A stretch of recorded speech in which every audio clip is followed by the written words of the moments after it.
Tuh, dua dia. Halo, selamat datang di Serangkai Sauca bareng Kodasa. Dan kali ini kita akan nge-review salah satu film yang udah aku tunggu banget. Ini adalah seri ke-6 dari franchise Final Destination. Dan ini adalah Final Destination Bloodlines. Dan ini ada review dari Serangkai Sub Channel.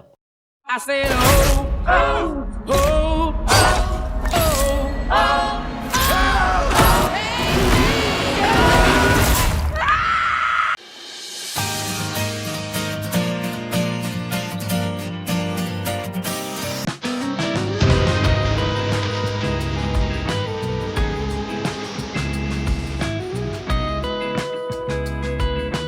Siapa yang nggak tahu Final Destination? Ini salah satu film yang bikin trauma banyak anak-anak kelahiran tahun 90-an atau mungkin 2000-an yang udah sempat nonton dulu tayang di televisi ya, Final Destination.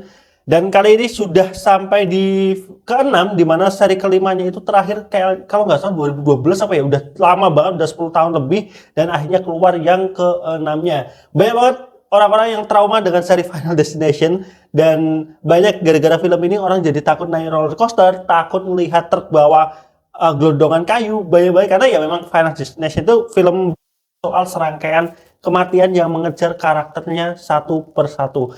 Dan buat kalian yang belum nonton Final Destination Bloodlines atau mungkin kalian belum pernah nonton serinya Final Destination, pernah aku kasih tahu buat kalian yang nggak takut istilahnya nggak takut dengan adegan berdarah karena suka melihat cerita yang sebenarnya sederhana tapi menarik banget gitu untuk diikuti dan pengen tahu siapa yang bisa selamat, siapa yang kalian perlu nonton Final Destination. Dan buat kalian yang udah ngikutin Final Destination atau udah pernah minimal sekali nonton serinya Final Destination, secara formula ini akan tetap sama. Intinya akan ada kelompok harusnya mati dalam satu kejadian, tetapi mereka bisa selamat dan kemudian kematian itu akan mengejar mereka satu persatu. Walaupun di film yang Bloodlines ini lebih diekspansi lagi secara cerita dan itu jauh lebih menarik ceritanya. Walaupun kalau kita bicara Final Destination, pasti yang dicari bukan lagi dalam hal ceritanya, tapi apalagi yang bisa menimpa para karakter-karakternya.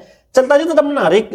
Final Destination tuh plotnya itu ya bisa dikatakan dia plotnya tipis, tetapi seru gitu buat diikutin perjalanannya. Kita selalu penasaran apakah karakter-karakternya bisa mengakali kematian yang mengejar mereka. Nah, buat kalian yang belum nonton, kalian tonton terlebih dahulu. Ini salah satu franchise yang aku pribadi tunggu-tunggu gitu, dan ini sangat tidak mengecewakan. Banyak banget hal-hal baru di Final Destination Bloodlines ini. Ekspansinya ceritanya masih tetap sesuai dengan seri sebelumnya, tetapi ini jauh lebih diekspansi lagi, lebih dilebarkan lagi probabilitas ceritanya. Kalau kalian nonton Final Destination kelima, itu kan ceritanya sebenarnya sebelum kejadian di Final Destination 1. Nah, kalau yang Final Destination Bloodlines atau yang ke-6 ini, ternyata dia merangkum kejadian sebelum Final Destination 5 sampai dengan Final Destination 4. Ya, walaupun nanti kita bahas di review spoiler buat kalian. Jadi buat kalian yang belum nonton, silahkan kalian tonton terlebih dahulu ke bioskop. Buat kalian yang pertama kali mau nyoba nonton Final Destination, ya silahkan kalian tonton. Ini bisa menjadi hiburan yang menarik atau mungkin bisa menjadi trauma tersendiri buat kalian yang baru nonton Final Destination. Nah, spoiler review buat kalian yang belum nonton, kita akan review Final Destination Bloodline, dan ini adalah review spoiler. Jadi spoiler warning buat kalian yang belum nonton, kalian tonton terlebih dahulu. Mari kita review untuk Final Destination Bloodline dari Serangkai Satu Channel. Oke, Final Destination Bloodline ini secara ceritanya itu mengambil kisah sebelum kejadian dari Final Destination 5. Yang kita tahu ternyata Final Destination 5 itu adalah prequel dari Final Destination yang pertama. Jadi urutan franchise-nya itu sebenarnya Final Destination 5, 1, 2, 3, 4. Nah, 1, 2, 3, 4 itu kan berurutan.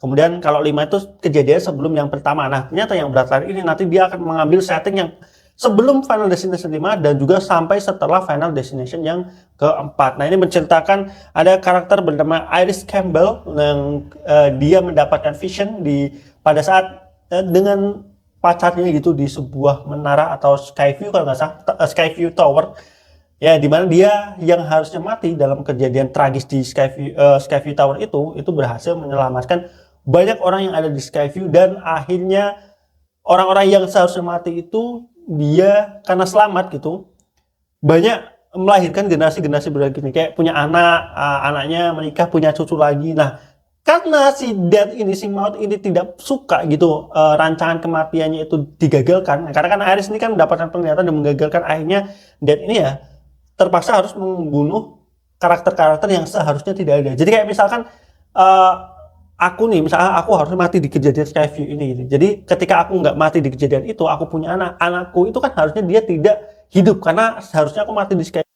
Itu konsepnya ini yang menarik banget karena timeline yang diambil panjang banget dari nenek, ini baru cucunya itu yang kemudian kena. Makanya film ini bergerak dari sudut pandang Stephanie Reyes, ini adalah cucu dari si Iris tersebut, yang mana ternyata di 50 tahun kemudian si Iris itu masih hidup, dan si Stephanie ini dia dapat mimpi kejadian si neneknya, yang mana akhirnya keluarga dari Iris atau cucunya ini, anak dan cucunya ini dihantui dengan ya ancaman kematian beruntun, yang kita udah pasti tahu lah plotnya Final Destination seperti apa, gimana Stefan ini apakah dia berhasil untuk menyelamatkan keluarganya keluar dari rancangan maut yang seharusnya memang keluarga ini tidak ada, karena harusnya Iris itu meninggal di kejadian Skyview Tower itu. Ini menarik banget.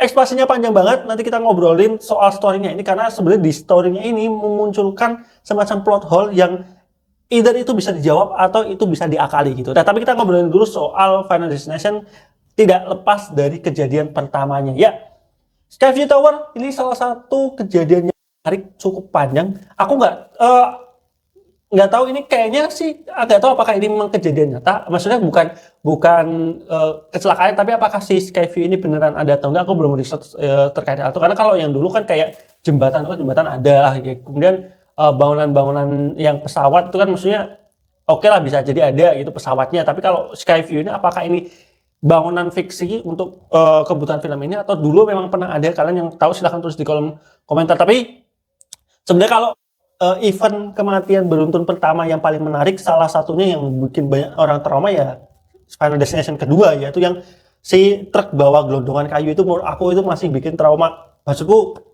masih menimbulkan ketakutan, karena itu lebih common kan, dalam artian kalau kita lagi naik mobil, naik motor di jalan tol atau jalan-jalan pantura atau jalan raya yang gede, itu kalau ngeliat truk bawa kayu iketan gitu, kita juga takut gitu. Misalnya tiba-tiba iketnya lepas, kayunya gelondongan pada jatuh, itu salah satu event kematian Final Destination yang menurut aku cukup mengerikan gitu buat aku sendiri. Kayak ya roller coaster, oke lah, roller coaster kan emang punya accident kecelakaan yang cukup tinggi gitu. Maksudnya sebagai wahana. Kemudian pesawat oke, maksudnya ada beberapa kejadian gitu. Kemudian yang balapan, nonton sirkuit balapan, aku kebetulan kan belum pernah malah nonton balapan seperti itu gitu. Makanya kalau yang Final Destination yang kedua, yang truk bawa gelondongan kayu, itu masih jadi salah satu siklus kematian pembuka di franchise Final Destination yang cukup bikin ngeri sih sampai sekarang, bikin trauma sampai sekarang, ya nggak sampai trauma banget gitu.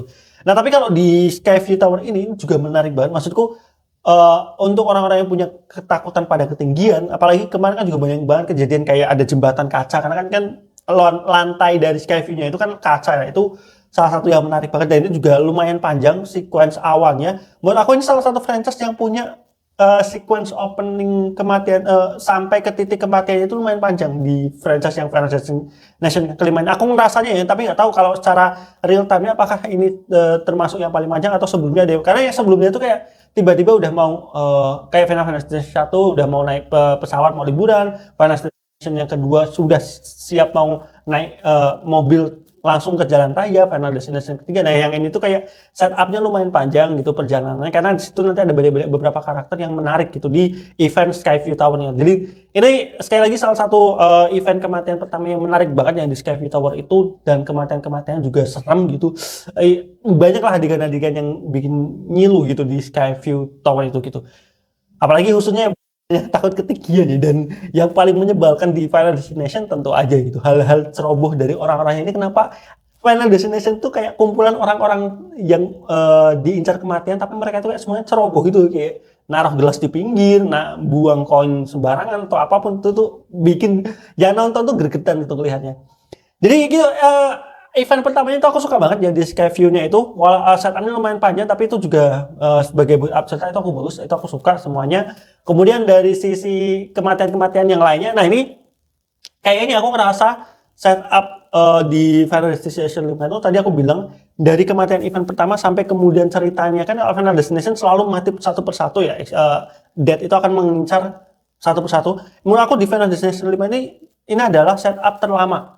Nggak tahu, karena aku kemarin udah nonton beberapa yang sebelumnya, sebelum yang ke-6 ditayang udah nonton 1, 2, 3, 4. Biasanya setelah kejadian pertama nanti kejadian keduanya itu lumayan cepet. Tapi karena di sini itu ada setup cerita kalau kejadiannya itu 50 tahun yang lalu, dia itu ada sedikit gap menceritakan gimana kemudian si karakter Stephanie ini paham apa yang sebenarnya mengincar keluarga mereka. Jadi ada scene dia cari tahu terlebih dahulu terkait kejadian neneknya, kemudian dia ngasih tahu ke keluarganya atau dia mencoba tidak mempercayai sampai ada kematian yang pertama itu gitu tuh. Jadi setupnya lumayan lama tapi menurut aku masih enak gitu diikuti. Cuman aku gitu aja sih kayak jangka kematian yang pertama itu lumayan jauh gitu. Nah, yang menarik lagi di film ini karena ngincernya itu satu keluarga dan urutannya itu sebenarnya udah dijelaskan urutannya itu ternyata dari yang tertua dulu, kemudian baru ke anak-anaknya. Nah, ini yang nanti aku sedikit ngobrolin di masa story terkait plot hole di Final Destination ke-6 ini. Nah, kematian-kematian yang menarik itu ada yang pertama dari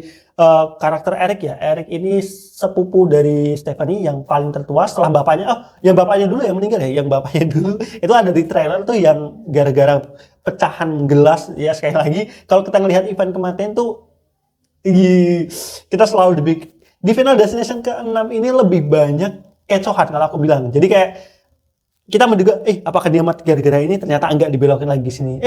Ke sini, oh ternyata enggak, dibelokin lagi sini. Kayak siapa yang naruh garpu tajam di bawah trampolin itu, kita selalu berpikir itu kalau trampolin roboh kakinya akan kena si garpu tajam itu. Ternyata garpu tajam disingkirin. Kemudian pecahan kaca yang dari awal dimension dikira bakal keminum, ternyata itu nanti ada eventnya sendiri. Itu menarik banget dan setupnya lumayan panjang di sini, setup kematian. Jadi kayak bikin kita penuh kayak dikecoh-kecoh gitu. Jadi kayak mati gara-gara ternyata belok lagi sini, ini sini balik lagi sini. Dan itu gak sekali dua kali ya. Yang pertama di kematian si pamannya itu Harald kalau nggak salah. Kemudian si anaknya yang pertama atau si Eric yang di tempat tato itu kan juga kan sama. Jadi kayak kita di awalnya kira-kira mati gara-gara ini, ternyata dibelokkan lagi ke sini. Nah, ini yang si kejadian yang kedua yang Eric ini sebenarnya adalah salah satu yang paling aku nggak suka. Nggak sukanya bukan jelek ya, tapi aku paling ngilu gitu melihat kejadian kalau udah ada kayak persing di hidung atau apa, tapi itu ketarik itu serem banget. Maksudnya kayak itu kan kayak kalau kepala meledak atau ketusuk itu kan oke lah, ini maksudnya udah ya udah langsung gitu, tapi itu kan lebih menyiksa ya, kayak hidung tiba-tiba ketarik persingnya. Kalau misalkan berdarah atau sobek itu kan lebih itu salah satu yang jadi poster juga kan terkait tengkorak yang ada persi di hidungnya itu bikin aku paling ngilu, dan aku nggak suka gitu. Dalam artian nggak suka dalam artian takut ya, ngelihatnya itu agak seram itu di scene itu. Tapi ternyata kalau kita udah tahu kan ternyata si Eric ini bukan salah satu bagian dari kematian yang diincar gitu, karena Eric ini ternyata anak dari orang tuanya Eric itu bukan dari keturunannya Iris. Ternyata ya dia anak dari tetangganya gitu. Itu salah satu plot twist yang lucu, satu plot twist yang akhirnya apa ya? Di satu sisi ironi, di satu sisi bikin kita sekali lagi sebagai penonton dikecoh gitu oleh rangkaian kematiannya, sampai kemudian itu ternyata menimpa ke Julie yang adiknya yang masuk ke truk sampah itu juga kocak banget kejadiannya.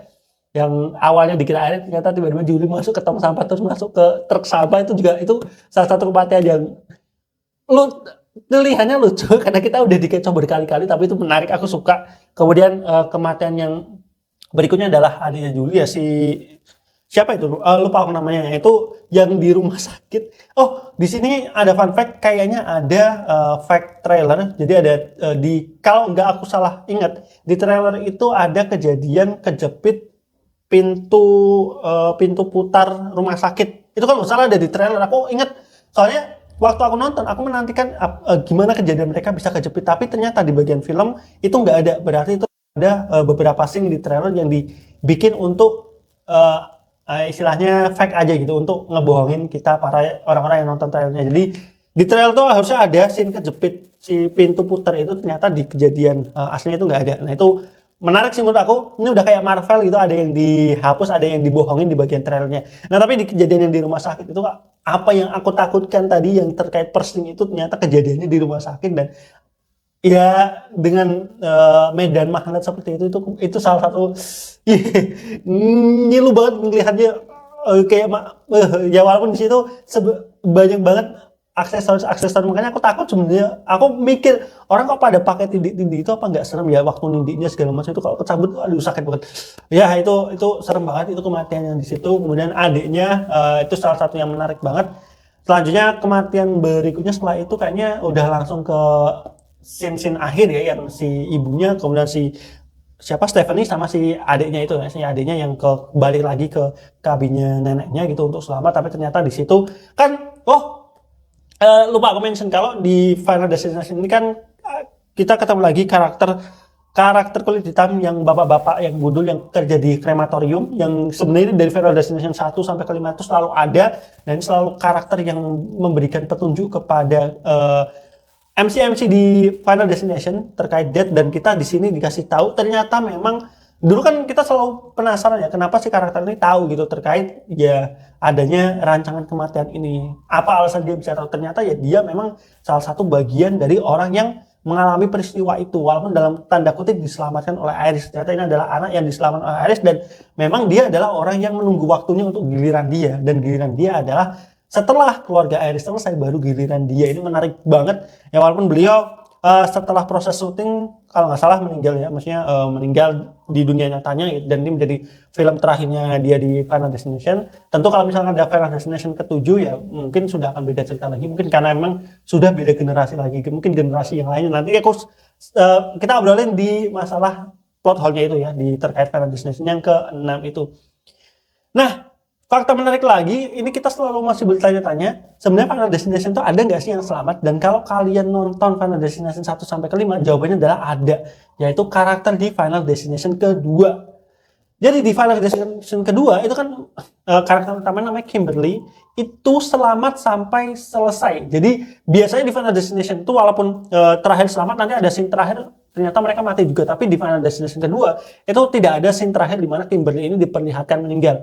Lebih tepatnya ada dua orang, Kimberly sama si polisinya, aku lupa namanya polisinya, nah itu selamat. Dan cara selamatnya adalah di Final Destination itu yang pertama kalian ngebunuh orang, di mana nanti kalian mengambil sisa nyawa dari orang itu, atau yang kedua adalah kalian harus mati, dalam tanda kutip mati suri. Jadi kalian harus mengalami proses mati, kemudian bisa dihidupkan lagi. Nah itu kalian akan selamat dari rancangan kematian.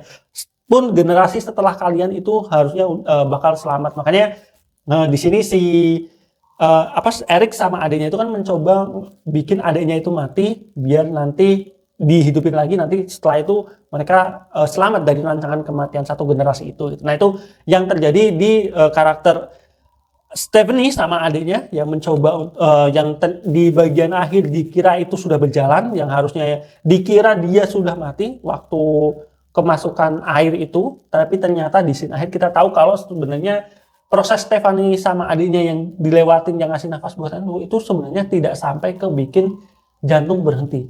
Jadi intinya Stephanie itu harusnya masih hidup, dia tidak melewati proses kritis, dia tidak melewati proses kematian itu, makanya rancangan kematiannya masih masih berjalan ke Stephanie dan adiknya. Itu menarik banget walaupun aku sebenarnya masih ada harapan Stephanie itu bisa hidup gitu kayak si Kimberly di Final Destination 2 tapi ternyata ending dari Final Destination 5 ngambil jalur di mana ya udah karakternya mati semua. Itu ya pokoknya kalau ngomongin Final Destination aku suka banget karena aku suka gitu melihat gimana perjalanan dari kematian satu persatu dan selalu menarik ngikutin cerita Final Destination walaupun sekali lagi Final Destination bukan film yang menitik beratkan pada logika dan cerita tapi ini menjadi gambaran yang menarik aja untuk ceritanya. Tapi kita ngomongin plot holes terlebih dahulu soal Final Destination yaitu dimana kalau kita tahu di film ini cara Death membunuh itu dia adalah ngebunuh dari yang tertua terlebih dahulu, artinya yang dibunuh adalah bapak dan ibunya terlebih dahulu baru ke anak-anaknya. Nah ini yang kemudian kalau di sini sebenarnya kan si Iris ini dia men-track down semua keluarga-keluarga yang selamat dari kejadian Skyview itu dan ya memperhitungkan sebenarnya ada garis menarik gitu kenapa keluarganya Iris ini menjadi yang terakhir gitu untuk setelah kenapa lama banget kenapa 50 tahun baru mereka diincar karena ternyata dijelaskan kalau ya terlalu banyak gitu keluarga yang hidup yang diselamatkan Iris di Skyview Tower itu makanya dia tuh harus ngebunuh satu persatu itu lucu aja sih kelihat istilahnya rancangan kematian tuh harus menyelesaikan dulu secara urutan baru ke keluarganya Iris karena Iris itu kan di pandangan Skyview-nya kan mati terakhir kedua ya. Berarti yang terakhir itu kan si JB yang si petugas krematorium tuh yang sebelumnya itu Iris. Jadi Iris itu ya makanya itu kejadian 50 tahun selanjutnya, dan Iris kan nggak mati-mati gitu karena dia bisa menghindari dari kematian, makanya dia bisa bertahan sampai selama itu. Nah itu tadi yang aku bilang, makanya sebenarnya plot ini menjadi plot hole kalau ada orang yang bilang kayak karakter-karakter di Final Destination 1 sampai 5 itu adalah orang-orang yang selamat dari kejadian Skyview. Kalau ada yang bilang gitu, itu menurut aku salah. Kenapa? Karena kayak Final Destination 1 itu si Alex itu kan yang berhasil selamat dari penerbangan 180 sampai dia kemudian mengalami serangkaian kematian, itu bapak ibunya masih hidup. Jadi harusnya kalau mengincarnya itu adalah kalau keluarganya Alex atau ya keluarganya Alex gitu, kakaknya itu adalah salah satu korban dari Skyview, berarti harusnya yang mati duluan adalah orang tuanya Alex, baru kemudian Alex dan teman-temannya. Tapi karena Alex itu masih punya orang tua, kemudian karakter-karakter lain kayak Kimberly juga masih punya ayah, yang mana itu tidak diperlihatkan meninggal. Kemudian di beberapa series berikutnya juga, kalau series yang ketiga kalau nggak salah udah nggak punya ayah ibu, tapi kalau yang keempat aku lupa, tapi seharusnya masih ada gitu. Jadi beberapa karakter di Final Destination 1 sampai 5 itu sebenarnya kalau kita mau ngindarin nggak ada plot hole, ya berarti mereka itu secara garis keturunan itu bukan salah satu korban dari kejadian Skyview itu. Jadi mereka itu hanya adalah orang-orang, jadi misal kita ambil aja Final Destination pertama yang di pesawat itu ya. Jadi yang di pesawat itu sebenarnya ada keluarga yang dia dulu orang tuanya atau kakek neneknya itu berada di kejadian Skyview, tapi bukan Alex. Jadi kita nggak boleh, kita nggak bisa berasumsi kalau semua karakter di Final Destination 1 sampai 5 itu adalah garis keturunan dari orang-orang yang selamat di Skyview Tower. Karena kalau ngelihat cara Death ini ngebunuh keluarganya dari yang tertua ke anak-anaknya, itu nggak masuk secara cerita, itu akan jadi plot hole besar banget. Makanya kita anggapannya ya udah, si Iris punya pandangan di Skyview, kemudian ada orang-orang yang selamat di Skyview Tower ini. Nah, orang-orang yang selamat ini dibunuh satu persatu, tapi ini garis keturunan dari orang-orang yang selamat di Skyview itu bukan berarti garis keturunannya sama karakter-karakter yang ada di Final Destination 1 sampai 5. Kita anggap aja kayak kejadian jatuhnya pesawat 180 itu di dalam sana itu ada keluarga dari korban Skyview, tapi juga ada orang baru yang mendapatkan penglihatan baru, yaitu Alex. Istilahnya Alex ini tidak ada hubungannya sama sekali dengan kejadian Skyview, hanya saja dia berada di lokasi di mana seharusnya ada korban-korban yang selamat dari Skyview di pesawat itu. Jadi itu aja sih. Aku bilang plot hole karena kalau kita awalnya aku nganggep kalau karakter-karakter di Final Destination 1 sampai 5 itu adalah garis keturunan dari korban-korban yang selamat di Skyview. Tapi ternyata kalau kita ngelihat cara ngebunuhnya dari yang tertua ke generasi paling mudanya, itu jadi nggak masuk akal semua gitu karakter-karakternya. Jadi menurut aku Alex, kemudian Kimberly, kemudian yang ketiga aku lupa nama siapa, sama yang keempat sama yang kelima, itu bukan berarti mereka ini adalah anak dari keturunan keluarga yang selamat dari Skyview Tower itu. Jadi wah, panjang banget nih ceritanya, menarik banget karena aku salah satu yang suka banget franchise ini. Dan gimana pendapat kalian? Kalian nonton ini sambil tutupan mata atau enggak? Kalau aku udah nge-challenge, aku nonton ini nggak bakal tutupan mata, mungkin telinga aja yang tutupan, aku agak masih ngilu gitu kalau dengan suara-suara yang serem kayak gitu. Jadi kalau melihat ini masih oke. Bahkan aku waktu itu nonton Saw, kalau kalian tahu Saw yang ke-10 itu aku nonton tanpa kedip, tanpa tutup telinga. Itu menurutku jauh lebih nggak enjoy gitu untuk ditonton dibandingkan Final Destination. Tapi Final Destination ini tentu masih punya kesegaran luar biasa buat kalian penyuka film-film yang berbau gore ataupun thriller seperti ini. Jadi untuk rating film ini aku kasih 8/10. Ini jujur enjoy banget buat nontonnya. Banyak banget sih yang bikin ketawanya itu karena kayak iya, ini orang kenapa ceroboh-ceroboh banget gitu. Maksudnya ini adalah film orang-orang ceroboh yang sudah siap dipanggil oleh death atau maut. Jadi gimana pendapat kalian? Buat kalian yang suka seri Final Destination, akan terus di kolom komentar. Jangan lupa like, comment, dan subscribe. Buat seri Final Destination aku masih menunggu, semoga ada yang setuju ya, yang setuju mungkin masih bisa menceritakan banyak lagi kejadian-kejadian, mungkin masih bisa disambungkan sama Final Destination yang sebelumnya atau yang ketiga atau yang keempat gitu. Itu jadi callback menarik aja. Memang yang disayangkan di Final Destination yang ke-6 ini buat para penggemar atau yang udah nonton seri sebelumnya itu tidak terlalu banyak menceritakan kejadian-kejadian di Final Destination 1 sampai 5. Hanya ya adalah di buku itu kelihatan kayak kejadian di pesawat atau apa, tapi tidak dimention secara langsung di film ini. Tapi ya kita bisa berasumsi sendiri terkait hal itu. Jadi jangan lupa like, comment, dan subscribe. Baru kalau ada mohon maaf kalau banyak kekurangan belibet kata di situ. Sampai ketemu di video berikutnya. Bye bye.